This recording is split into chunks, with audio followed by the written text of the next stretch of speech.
extractive, extract to extract, extractive summarization, abstract, like an abstract, abstractive summarization.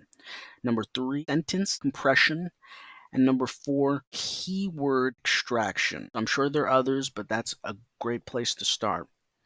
And next we ask the model, okay, are there any capabilities adjacent? Okay, so we use the word like adjacent, capabilities adjacent to extractive summarization, abstractive summarization, sentence compression, and keyword extraction that may be useful to be informed about, open parentheses, outside of text summarization, close parentheses, question mark. This was a great example to use because it's one of the first times that we used parentheses so that you get a sense of how I might think about the use of a certain clause in this respect, but also how you can experiment in your own capacity if you decide to use this prompt.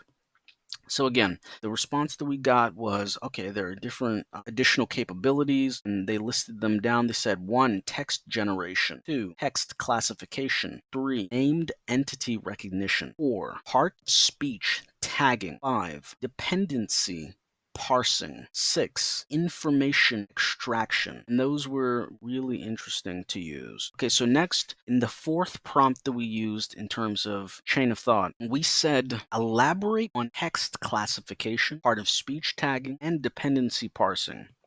So just from the chain of thought that we had, now we're saying, okay, we'll elaborate on these specific instances. Okay, so again, let's start from the beginning. We're saying this is how I like to think about large language models, but also how do you even begin to understand what a large language model is or how to understand it. I can try to give a blast to create a focal point as a lensing effect, but really you're not really going to be able to understand it until you get that sense of that object subject confirmation in between you prompting into the model and getting responses that you're looking for. For me, I'm always going to want to find the top length of like, how can I get the most valuable technical language that like as a content consumer, I really value hypergraph references. So when I'm consuming content on YouTube, some of the most memorable experiences for me is when I don't understand something or I've heard of a new word or phrase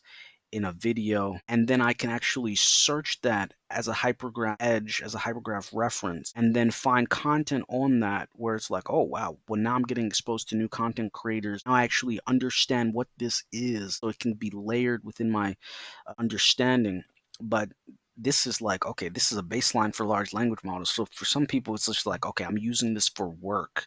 I'm using this for schooling. I'm using this in my own personal capacity. I'm using this to educate myself. So it's like always that intent, right? So you could just have it, you could say whatever, and it could give you like, okay, well, you're using big words right now. So like, explain this to me like a 16-year-old, or explain this to me at an 11th grade reading level. And that's useful for you to understand that about yourself personally. But the reason why I bring that up is in many respects, I'm this is an assumption, it's an expectation. The more technical language that you can feed and read is just as important as write. You can use that to activate the latent space on. It's one thing to say, okay, well, we're talking about math, we're explaining it to a 5th grader, okay, but it's another thing to say, okay, well, why is a number a number? Why is like to go into deep theory, to conjure those people, those essences, that semantic space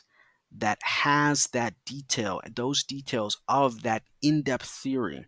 In order for you to close that gap, you have to prompt into it to imply that you're looking for the nth level of whatever this model holds to be able to use.